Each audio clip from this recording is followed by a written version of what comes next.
तीन सासों की एक बहू।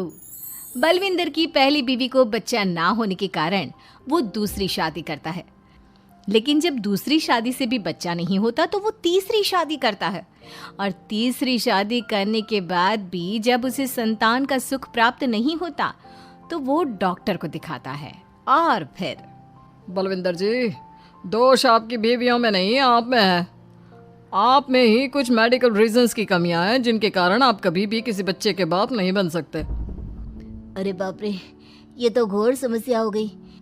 एक बच्चे का बाप बनने का मेरा सपना था और आज वही चूर चूर हो गया।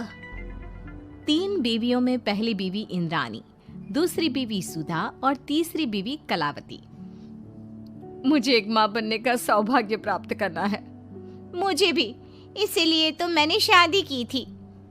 अरे लेकिन अब किसे पता था कि हमारे पतिदेव में ही कमी होगी। अब हम क्या करें?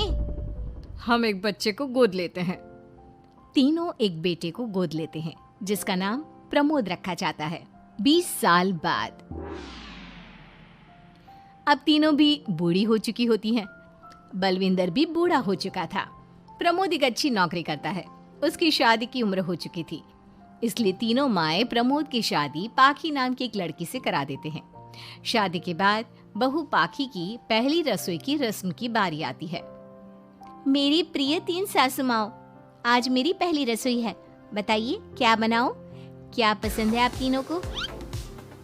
बहू तू ना कढ़ाई पनीर, सूजी का हलवा और पुदीने की चटनी बना दे। अरे नहीं नहीं, ये क्या पसंद है? अरे पाखी बहू, तू छोले भटूरे, सरसों दा साग और मक्के दी रोटी बना और पंजाबी लस्सी भी बना दे।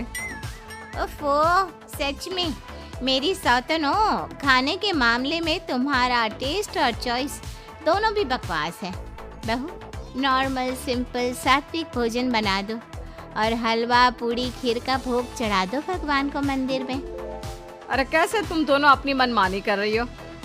मैं तुम दोनों से पहले आई थी बलविंदर जी के जीवन में, और तुम दोनों से उम्र में भी मैं बड़ी हूँ। इसका मतलब मैं पाखी बहू की बड़ी सास हुई। नहीं, उम्र बस एक अंक होती है। मैंने सबसे ज्यादा देखभाल की है प्रमोद की, इसलिए मैं एक सास होने का ज्यादा हक रखती हूँ। पाखी बहू, तुझे मेरी बात माननी होगी। नहीं, तू मेरी बात मानेगी। जो मैंने कहा है वही तू करेगी। नहीं, मेरी बात मानेगी वो। नहीं मेरी। तीनों सास आपस में चिल्लाने लगती है और फिर वहाँ पर बलविंदर और प्रमोद आ जाते हैं। अरे ये क्या बिल्लियों की तरह लड़ रही हो तुम तीनों सास? बाकी बहू को घर में आए पूरे 24 घंटे भी नहीं बीते हैं। बाकी तुम एक काम करो, तीनों माओं की कही गई डिशेस में से हर एक की 50-50% डिशेस बना दो। लेकिन बस, अब प्रमोद ने कह दिया सो कह दिया। तुम तीनों अब झगड़ना और बहस करना बंद कर दो। पाखी तीनों सासों की कही गई आधी आधी डिशेस बनाती है और इस तरह अपनी पहली रसोई की रस्म पूरी करती है, जिसके बाद उसकी तीनों सास उसे शगुन और नेक देती हैं। फिर एक दिन, अरे पाखी बहू, तुमने अपना सारा काम निपटा लिया है ना? तो जरा यहाँ आना। मेरे ना घुटनों की मांसपेशियों में बड़ा दर्द हो रहा है। जरा तेल या बाम से मालिश तो कर दे बेटा। तभी वहाँ पर इंद्राणी और कलावती भी आते हैं। पाखी बहू, चलो मेरे साथ बाजार। मुझे ना नई साड़ियाँ खरीदने हैं। तुम्हारी फैशन सेंस बहुत अच्छी है ना, इसलिए मैं चाहती हूँ कि तुम मेरे साथ चलो। अरे पर मैं यहाँ पे पहले आई, तुम्हारे साथ ही सही, लेकिन मेरी स्पीड सबसे तेज थी।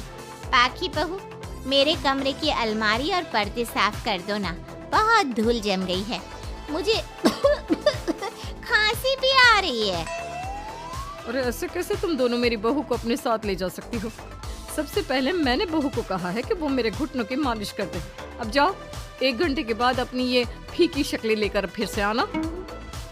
सुधा मैडम, ज्यादा ना बोलो। पाखी बहू को तुम दोनों से ज्यादा नेक दिया है मैंने, इसलिए पाखी बहू तो मेरा ही काम करेगी। और वैसे भी ये सुशील सर्वगुण संपन्न बहू अपनी इस बेचारी बूढ़ी सास को खांसते हुए कैसे देख सकती है? क्यों पाखी बहू?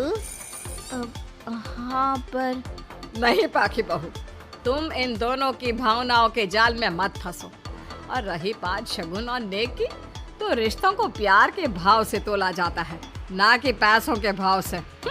मतलब ही कहीं के। ओ इंद्रानी, ज्यादा मत उछलो, पता है कौन कितना मतलबी है। उफो, अब फिर से आप तीनों मत शुरू होइए।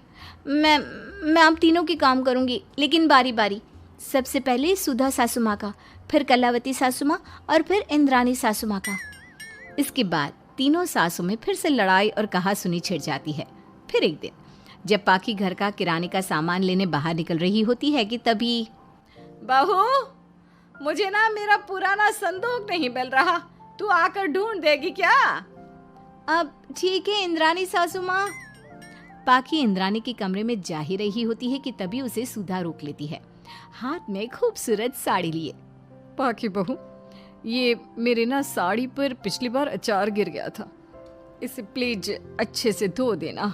वो कल शाम को विमला जी के बेटे की शादी में जाना है ना, एक ही बार पहनी है ये साड़ी मैंने। अभी धो देगी तो कल तक अच्छे से सूख जाएगी और कड़क इस्त्री करके मैं तेरा परफ्यूम मार कर शादी में जाऊंगी। हाँ, लेकिन सुधा सासू माँ, उतने में कलावती भी वहाँ पर एक कढ़ाई लेकर आ जाती है। पाखी बहू, ये मैंने कल रात को मेहंदी भिगोई थी लोहे की कढ़ाई में, मेरे बालों में लगा देना बिटिया, तू तो मेरी प्यारी बहू है ना? इंद्रानी वहाँ आ जाती है और तीनों सास फिर से एक दूसरे को गुस्सेल आंखों से देखती है और फिर से आपस में लड़ना शुरू कर देती है। तुम अपने आप को समझती क्या हो? खरीद लिया है क्या मेरी बहू को? ये मेरी बहू है। तो मेरी पड़ोसन है क्या? ये मेरी भी बहू है और मेरा भी इस पर उतना ही हक है जितना कि तुम्हारा। तुमने खरीद नहीं लिया है ना, तो ये मेरी है, सिर्फ मेरी, इकलौती बहू मेरी पाखी, मेरा ही काम करेगी। क्यों पाखी? नहीं नहीं, ये मेरा काम करेगी। पहले मैंने आवाज लगाई थी।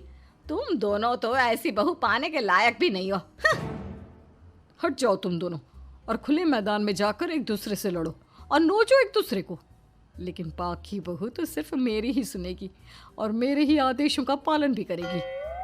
तीनों सासों के बढ़ते झगड़े को देख पाखी अपना आपा खो देती है और जोर से चिल्ला पड़ती है, बस बहुत हुई आप तीनों की तू मैं। अरे रोज ना ड्रामा लगाती रहती हो, 50 साल की बूढ़ी औरतें हो गई हो, फिर भी बच्चों की तरह लड़ती रहती हो। अब बस बहुत हुआ।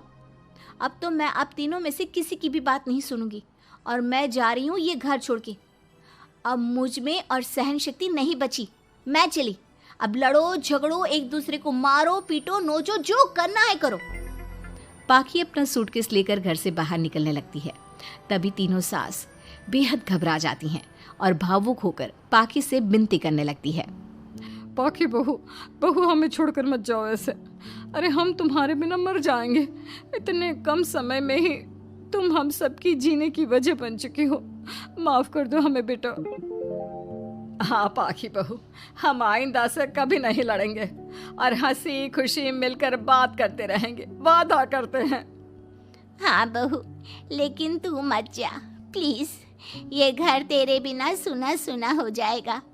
हम तीनों सासों की एक ही तो बहू है, लेकिन हम अपनी एक बहू को बेटी की तरह प्यार देंगे, उसके साथ सहेलियों की तरह रहेंगे। लड़ाई झगड़ा सब कुछ छोड़ देंगे बेटा, लेकिन तू छोड़ के मत जा। अपनी तीनों सासों को भावुक देखकर पाखी की भी आंखें भर आती है और वो उन तीनों को माफ कर देती है और उनके गले लग जाती है। इसके बाद तीनों सास अपनी एक बहू संग खुशी से मिलजुल कर रहती हैं और आपस में जरा भी लड़ाई झगड़े नहीं करती।